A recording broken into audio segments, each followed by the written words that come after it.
नमस्कार दोस्तों, आप सभी का स्वागत है स्टडी एग्जाम में। दोस्तों आज हम डिस्कस करने जा रहे हैं सामान्य ज्ञान यानी कि आपके यूपीट्रिपल पेट के एग्जाम के लिए मोस्ट इंपॉर्टेंट क्वेश्चंस की सीरीज के बारे में। दोस्तों ये मैक्सिमम क्वेश्चंस ऐसे हैं जो कि मैक्सिमम एग्जाम्स में पूछे जा चुके हैं और दोस्तों यूपीट्रिपल पेट के लेवल के ही ये क्वेश्चंस हैं सारे। तो दोस्तों इन क्वेश्चंस को आप अच्छे से लगा लीजिए। अगर आप लेखपाल की भी अगर तैयारी कर रहे हैं तो दोस्तों लेखपाल के लिए भी ये सामान्य ज्ञान के प्रश्न बहुत ज़्यादा इंपॉर्टेंट होंगे आपके लिए, क्योंकि दोस्तों इसी टाइप के क्वेश्चंस एग्जाम्स में पूछे जाते हैं। मैं यहाँ पे आपके साथ 40 क्वेश्चंस को डिस्कस करूंगा जो कि हुबहू दोस्तों इसी टाइप के क्वेश्चंस आपके एग्जाम में आएंगे।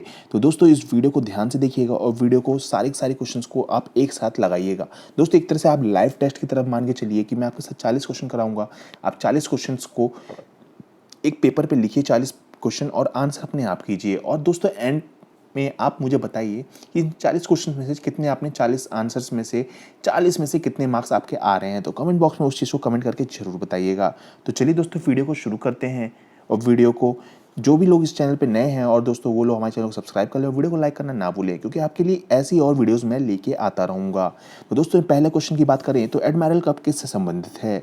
मुक्केबाजी, स्क्वैश, बिलियर्ड्स या नौकायान? तो दोस्तों आपका एडमिरल कप आपका अमेरिकन कप, वेलिंगटन ट्रॉफी आदि नौकायान से संबंधित है। इस चीज़ को ध्यान दीजिएगा कि एडमिरल कप या अमेरिकन कप हो या वेलिंगटन ट्रॉफी हो, ये तीनों कप के आपके जो होते हैं ये नौकायान से संबंधित है। ठीक है, इस चीज़ को ध्यान दीजिएगा कि जैसे कि नौकायान, इस चीज़ से ध्यान दीजिए, नौकायान का भी क्वेश्चन आ सकता है कि नौकायान से संबंधित कौन से कप हैं। तो दोस्तों ये तीनों में से कोई एक कप लिख देगा, मान लीजिए यहाँ अमेरिकन कप लिख दिया और बाकी चीज़ें लिख दिया, या तो फिर उसमें क्या टिक करेंगे आप? तो इस चीज़ को ध्यान दीजिएगा, admiral cup, American cup, Wellington trophy, ये तीनों चीज़ आपकी नौकायान से संबंधित खेल में दिए जाते हैं। नेक्स्ट क्वेश्चन नंबर 2, भारत का राष्ट्रपति निर्विरोध निर्वाचित किया गया है, कौन है वो? Doctor Rajendra Prasad, KR Narayan, doctor S Radhakrishnan या N संजीवनी रेड्डी? तो सही उत्तर है आपका N Sanjeeva Reddy. Option D is the correct answer. ठीक, राष्ट्रपति चुने जाने वाला भारत का एकमात्र राष्ट्रपति है। इनका कार्यकाल वर्ष 1977 से 1982 तक था। ठीक है, अगला प्रश्न, आवश्यकता विहीनता सिद्धांत के प्रतिपादक अर्थशास्त्री हैं कौन? कौन थे? नीलकंठ रथ, VN गाडगिल, प्रोजे के मेहता या अमर्त्य सेन? तो सही उत्तर है आपका दोस्तों बी, प्रोफेसर JK मेहता। ठीक है, आवश्यकता विहीनता सिद्धांत के प्रोफेसर JK मेहता ने प्रतिपादित किया था।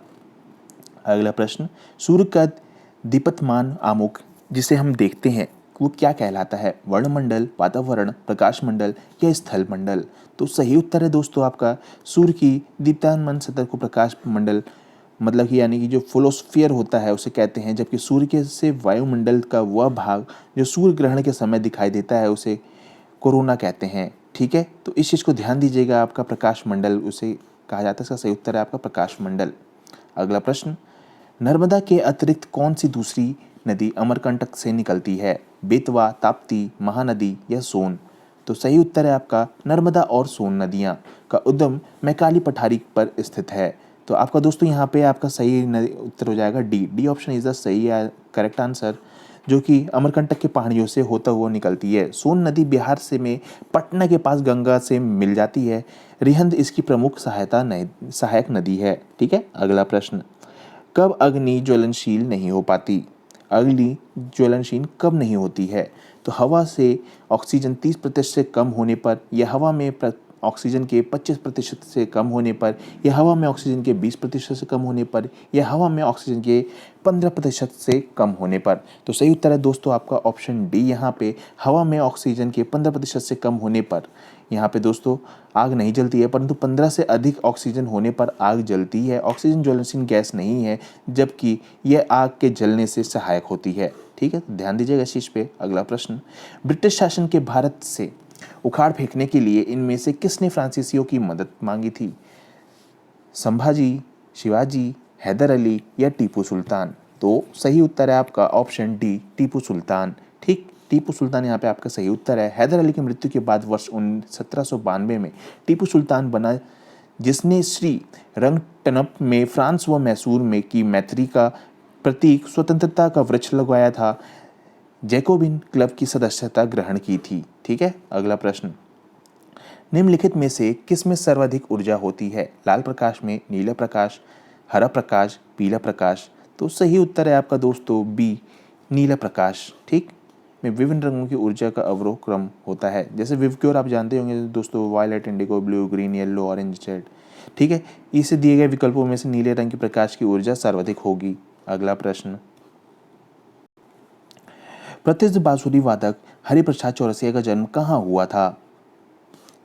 ये आपका हजरतगंज लखनऊ, पार्क स्ट्रीट कोलकाता, या लोकनाथ इलाहाबाद, या लोखंडवाला। तो सही उत्तर है आपका लोकनाथ इलाहाबाद में। प्रसिद्ध बांसुरी वादक हरिप्रसाद चौरसिया का जन्म लोकनाथ इलाहाबाद उत्तर प्रदेश में हुआ था। अगला प्रश्न, बधाई कौन सी विधा है? बधाई कौन सी विधा है? तो बुंदेलखंड का लोक संगीत है, बुंदेलखंड का लोक नृत्य है, यह दोनों है, यह उपयुक्त में से कोई भी नहीं है। तो आपका सही उत्तर है आंसर ए, बुंदेलखंड का लोक संगीत को ही विधा कहते हैं, ठीक है। विधाई बधाई बुंदेलखंड का लोक संगीत विधा है, ठीक। अगला प्रश्न, 2014-15 में भारत का कुल खाद्यान्न था कितना? 265 million ton, 257 million ton, 255 million ton, या 270 मिलियन टन। तो सही उत्तर है आपका 2014-15 में जो भारत का था ये 257.07 मिलियन टन था, ठीक है, याद रखिएगा। तो ये आपका बी आंसर सही हो जाएगा। धान का न्यूनतम समर्थन मूल्य है कितना? धान का न्यूनतम समर्थन मूल्य क्या है? 1300 प्रति क्विंटल, 1410 प्रति क्विंटल, या 1325 प्रति क्विंटल, या 1370 प्रति क्विंटल। तो दोस्तों ये आपका समय समय के हिसाब से चीज़ें होती हैं, लेकिन मैं आपको बता दूं कि किस किस टाइम के मतलब कि इसका मूल्य चेंज होता रहता है। ये एमएसपी दोस्तों 2014-15 में धान का न्यूनतम समर्थन मूल्य आपका था 1410 प्रति क्विंटल था, जबकि वर्ष 2019-20 में दोस्तों धान का समर्थन मूल्य था 1850 प्रति क्विंटल था। और अभी के टाइम पे कुछ और चल रहा है, वो चीज़ आप गूगल करके एक बार देख लीजिएगा कि इस समय क्या चल रहा है, ठीक। तो ये दोस्तों इस हिसाब से चलती हैं चीज़ें, तो आपको ये करंट टाइम का पता होना चाहिए, क्योंकि इस टाइप से क्वेश्चंस बनते हैं और ये टाइप के क्वेश्चन आपसे एग्जाम में पूछे जा सकते हैं। प्रति पूर्ति अपनी मांग का सृजन स्वयं करती है, यह किसका कथन है? किन्स, रॉबर्टसन, मार्शल, या जेबी से? तो सही उत्तर है आपका डी, ऑप्शन डी, जेबी से के अनुसार प्रतिपूर्ति पूर्ति अपनी मांग का सृजन स्वयं करती है। यह नियम वस्तु विनिमय तथा मुद्रा विनिमय दोनों पर लागू होता है।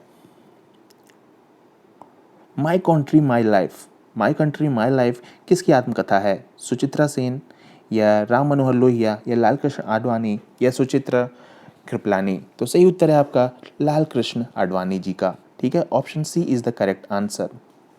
आप यहाँ पे देख सकते हैं। अगला प्रश्न, भारत राज्य की कौन सी मुख्यमंत्री अपनी विरोधी पार्टी के अध्यक्ष से विवाहित थीं? जयललिता, सुचिता कृपलानी, या दोनों, या इनमें से कोई भी नहीं? तो सही उत्तर है आपका दोस्तों सुचिता कृपलानी, ठीक है। सुचिता कृपलानी ऐसी मुख्यमंत्री थीं जो कि अपनी विरोधी पार्टी के अध्यक्ष जेबी कृपलानी से विवाहित थीं। अगला प्रश्न, मैगी नूडल्स जिन्हें हाल ही में भारत ने प्रतिबंध किया था, सर्वप्रथम 1860 के दशक के आसपास कहाँ प्रचलित किए गए थे? ग्रेट ब्रिटेन, अमेरिका, चीन, या स्विट्जरलैंड में? तो दोस्तों इसका सही उत्तर है आपका स्विट्जरलैंड में, ठीक है। Option D is the correct answer. अगला प्रश्न, क्वेश्चन नंबर, भारत की अन्य भाषाओं को गजन, वादिया आदि जौहर जैसे शिष्टाचार के शब्दों का क्या अर्थ है? बधाई हो, फिर मिलेंगे, धन्यवाद, या तकलीफ की माफ़ी? तो सही उत्तर है आपका सी, धन्यवाद, ठीक है। गजन, वादिया आदि जौहर शब्द का अर्थ होता है, ठीक है। अगला प्रश्न, प्रधानमंत्री द्वारा घोषित निम्नलिखित योजनाओं में से कौन सी 9 मई 2015 को प्रारंभ नहीं की गई थी? दोस्तों इस चीज़ को याद रखिएगा, ऐसे क्वेश्चंस भी आते हैं जो कि आपके दिमाग को घुमा सकते हैं, और थोड़ा सा आपका पुराना चीज़ों के बारे में भी पता होना चाहिए ताकि आप इन क्वेश्चंस को कर सकें। तो सही उत्तर है आपका दोस्तों option D, D is the सही उत्तर। प्रधानमंत्री आवास योजना 9 मई 2015 को अटल पेंशन योजना, जीवन सुरक्षा योजना और जीवन ज्योति योजना का प्रारंभ किया गया था, जबकि प्रधानमंत्री आवास योजना का प्रारंभ आपका 25 जून 2015 को किया गया था। अगला प्रश्न, इनमें से किस प्रतिभाशाली खिलाड़ी को अगस्त 2015 में राजीव गांधी खेल रत्न पुरस्कार से सम्मानित किया गया है? तो सही उत्तर है आपका ऑप्शन ए, सानिया मिर्जा। अगला प्रश्न, भारतीय सशस्त्र सेनाओं द्वारा पाकिस्तान से हाजी पीर की लड़ाई किस वर्ष लड़ी गई थी? तो सही उत्तर है आपका दोस्तों ऑप्शन सी, 1965 में, ठीक है। 1965 में आपकी हाजी पीर की लड़ाई लड़ी गई थी। अगला प्रश्न, नागार्जुना कौन थे? एक यूनानी शासक, एक वैदिक ऋषि, एक जैन भिक्षु, या एक बौद्ध दार्शनिक? तो सही उत्तर है आपका ऑप्शन डी, एक बौद्ध दार्शनिक, ठीक है। नागार्जुन एक बौद्ध दार्शनिक थे जिन्होंने बौद्ध धर्म के 3 संप्रदायों में से एक संप्रदाय महायान की स्थापना की थी। ठीक है। अगला प्रश्न, इनमें से कौन सा मुगल सम्राट अनपढ़ था? इनमें से कौन सा मुगल सम्राट अनपढ़ था? अकबर, शाहजहां, औरंगजेब, बहादुर शाह जाफर। तो सही उत्तर है आपका ऑप्शन ए, मुगल सम्राट अकबर। मुगल सम्राट अकबर अनपढ़ था। अकबर का जन्म 15 अक्टूबर 1542 ईस्वी के अमरकोट के राजा वीरसिल के महल में हमीदा बानो बेगम मरियम मकानी के गर्भ से हुआ था। अकबर के गजनी एवं लाहौर के सूबेदार के रूप में कार्य किया। हुमायूं की मृत्यु के पश्चात 14 फरवरी 1556 को संरक्षक बैरम खान ने गुरदासपुर के निकट कालनौर के अकबर का राज्याभिषेक कराया। अकबर ने वर्ष 1582 में दीन इलाही धर्म की स्थापना की थी। अगला प्रश्न, कुछ वर्ष पहले किस एशियाई देश ने अपना राष्ट्रगान बदल दिया? कुछ वर्ष पहले किस एशियाई देश ने अपना राष्ट्रगान बदल दिया? बांग्लादेश, अफगानिस्तान, नेपाल या मालदीव। तो आपका सही उत्तर है ऑप्शन बी, नेपाल। नेपाल ने अपना राष्ट्रगान बदल दिया। ठीक है, ये चीज आपका सही उत्तर है, क्योंकि इस चीज़ को राष्ट्रगान को दोस्तों इनके वर्ष 2007 में राष्ट्रगीत के रूप में अपनाया जाता है और इसकी रचना व्याकुल महिला ने की है। ठीक है। अगला प्रश्न, ऐतिहासिक विक्टोरिया पार्क, जिसे अब जंग आज़ादी पार्क के नाम दिया गया है, कहाँ स्थित है? अमृतसर में, इलाहाबाद में, झांसी में या मेरठ में? तो सही उत्तर है आपका दोस्तों मेरठ में।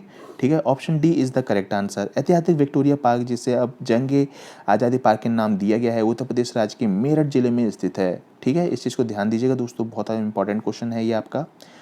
2 कांच के गिलास एक दूसरे से एक के अंदर दूसरा चिपक जाते हैं, जिन्हें कैसे अलग किया जा सकता है? अंदरूनी गिलास में गर्म पानी डालकर, गिलास को शीतल जल में डालकर, बाहरी गिलास को गर्म पानी में डालकर या जोरों से पीट कर। तो सही उत्तर आपका दोस्तों बाहरी गिलास को गर्म पानी में डालकर। ठीक है, इस चीज़ को आप यहाँ पे पढ़ लीजिए, क्योंकि ये रीजन यहाँ पे दिया है, ज़्यादा टाइम कंज्यूम ना हो इसलिए मैं इसको इस चीज़ को नहीं पढ़ रहा, आप लोग इस चीज़ को पढ़ लीजिएगा स्क्रीन को रोक के। अगला प्रश्न, थॉमस रो मुगल सम्राट जहांगीर के किस किले में मिला था? आगरा, झांसी, इलाहाबाद या अजमेर? तो सही उत्तर है आपका option D is the correct answer, Ajmer में। ठीक है। अगला प्रश्न, किस देश के यूरेनियम का सर्वाधिक भंडार है? कनाडा, अमेरिका, रूस या ऑस्ट्रेलिया? तो सही उत्तर है आपका दोस्तों ऑप्शन डी, विश्व के यूरेनियम का सर्वाधिक भंडार ऑस्ट्रेलिया में है, जबकि उस उत्पादन की दृष्टि से सबसे पहला स्थान कजाकिस्तान है और दूसरे नंबर पर कनाडा है और तीसरे नंबर पर ऑस्ट्रेलिया है। ठीक है। तो अगला प्रश्न, निम्नलिखित में से कौन सी नदी यमुना से नहीं मिलती है?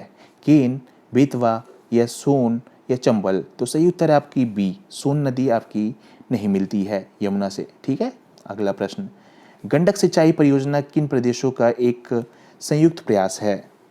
उत्तर प्रदेश एवं मध्य प्रदेश, उत्तर प्रदेश एवं बिहार, उत्तर प्रदेश एवं उत्तराखंड, उत्तर प्रदेश एवं हरियाणा? तो सही उत्तर है आपका ऑप्शन बी, उत्तर प्रदेश एवं बिहार का। ठीक है, सही उत्तर। अगला प्रश्न, इनमें से किसने भूमि मापन की व्यवस्था प्रारंभ की है? बहादुर शाह, शेर शाह, शाहजहां या अकबर? तो सही उत्तर है आपका ऑप्शन बी, शेर शाह ने। ठीक है। अगला प्रश्न, शहद का प्रमुख घटक है क्या? गैलेक्टोज, सुक्रोज, माल्टोज या फ्रक्टोज? तो सही उत्तर है आपका दोस्तों ऑप्शन डी, इट्स फ्रक्टोज। ठीक है, शहद का प्रमुख घटक होता है फ्रक्टोज। अगला प्रश्न, इनमें से कौन भूटान का वर्तमान राजा है? इनमें से भूटान का कौन सा वर्तमान राजा है? जिग्मे उगियन वांगचुक? तो सही उत्तर है दोस्तों या जिग्मे खेसर नामग्याल वांगचुक या जिग्मे सिंगे वांगचुक या जिग्मे दोरज वांगचुक? तो सही उत्तर है आपका ऑप्शन बी, जिग्मे खेसर नामग्याल वांगचुक। ठीक है। अगला प्रश्न, मनुष्य जीवन का सर्वोत्तम ध्येय है केवल्य, जिसका अर्थ है दूसरे को शिक्षा देना, दूसरे को अनुसरण करना, इच्छाओं पर विजय प्राप्त करना या दूसरे की सेवा करना? तो सही उत्तर है आपका ऑप्शन सी। ठीक है, केवल अर्थ इच्छाओं पर विजय प्राप्त करना होता है। बौद्ध धर्म के अनुसार दुनिया की दुख ही से भरी है, लोगों का दुख उनकी इच्छाओं के कारण होते हैं। आदि इच्छाओं पर काबू पा लिया जाए तो निर्वाण प्राप्त हो जाता है। विटामिन शब्द का जनक कौन है? अलेक्जेंडर फ्लेमिंग, या रॉबर्ट कोच या एम डेविस या काश्मीरी फंक। तो सही उत्तर है आपका काश्मीर फंक। ठीक है। अगला प्रश्न, इनमें से किसने अकबर को धार्मिक नीति की आलोचना की है? इनमें से किसने अकबर की धार्मिक नीति की आलोचना की है? तो सही उत्तर है आपका ऑप्शन सी, बदायूनी ने। ठीक है। अगला प्रश्न, प्रसिद्ध प्रसिद्ध विरूपाक्ष मंदिर कहाँ अवस्थित है? हम्पी, भद्राचलम, श्रीलंका, शिकलाहस्ती या तिरुपति में? तो सही उत्तर है आपका ऑप्शन ए, हम्पी। ठीक है। अगला प्रश्न, तो दोस्तों इसी टाइप के क्वेश्चन ही आपके एग्जाम्स में पूछे जाएंगे और आई होप आप लोग को ये क्वेश्चंस बहुत ही आसान लग रहे होंगे और आप लोग इन क्वेश्चंस को कर लिए होंगे और आपने मैक्सिमम क्वेश्चंस का सही उत्तर दिए होंगे, क्योंकि दोस्तों ये लेवल आप लोग को इसी टाइप का लेवल ही मिलेगा और ये एग्जाम्स में आपके काफ़ी ज़्यादा फायदेमंद साबित होंगे। सिंचाई के लिए 16 मील लंबी चोल झील का निर्माण इनमें से किस चोल शासक ने करवाया था? अधिराज ने, राजेंद्र प्रथम ने, राजराज प्रथम ने या इनमें से कोई भी नहीं? तो सही उत्तर है दोस्तों आपका ऑप्शन बी, राजेंद्र प्रथम ने। ठीक है। अगला प्रश्न, रियो ओलंपिक खेल 2016 में भाग लेने वाला सबसे नया देश कौन सा है? अफगानिस्तान, ग्रेनाड, साउथ सूडान या जांजिबार? तो सही उत्तर है आपका ऑप्शन बी, साउथ सूडान। ठीक है। रियो ओलंपिक में 2016 के टाइम का, तो ये हो गया आपका साउथ सूडान, दक्षिण सूडान। ठीक। स्वच्छ भारत अभियान जिसमें आप आम सफाई के साथ साथ बड़ी संख्या में शौचालय का निर्माण होना है का शुभारंभ कब किया गया है? याद रखिएगा दोस्तों, ये बहुत ही इंपॉर्टेंट क्वेश्चन है कि शौचालय का निर्माण होना है तो ये किसके तत्व पे था, मतलब कब हुआ था? तो ये ऑप्शन डी है, 2 अक्टूबर 2014 से शुरू हुआ था। याद कीजिएगा दोस्तों। ठीक है। और last but not the least दोस्तों, ये है हमारा आखिरी प्रश्न और दोस्तों इस क्वेश्चन को अगर आप ध्यान से देखिए तो ये जीरो डिफेक्ट व जीरो इफेक्ट किससे महत्वपूर्ण रूप से जुड़े हुए संदर्भ हैं। ठीक है। तो दोस्तों इसमें डिजिटल इंडिया मिशन होगा या मेक इन इंडिया मिशन होगा, स्किल इंडिया मिशन होगा, प्रधानमंत्री आवास योजना होगा? तो सही उत्तर है आपका दोस्तों option B, make in India mission. ठीक है। तो सही उत्तर है आपका बी, मेक इन इंडिया। तो दोस्तों ऐसी और क्वेश्चन को लगाने के लिए दोस्तों हमारे चैनल को सब्सक्राइब कर लें और वीडियो को लाइक करना ना भूलें। ऐसी और वीडियोस आपके लिए आती रहेंगी। आई होप आपको ये वीडियो पसंद आई होगी। वीडियो पसंद आई तो वीडियो को लाइक करके चैनल को सब्सक्राइब करना ना भूलें दोस्तों। तो आज के लिए बस जय हिंद, जय भारत।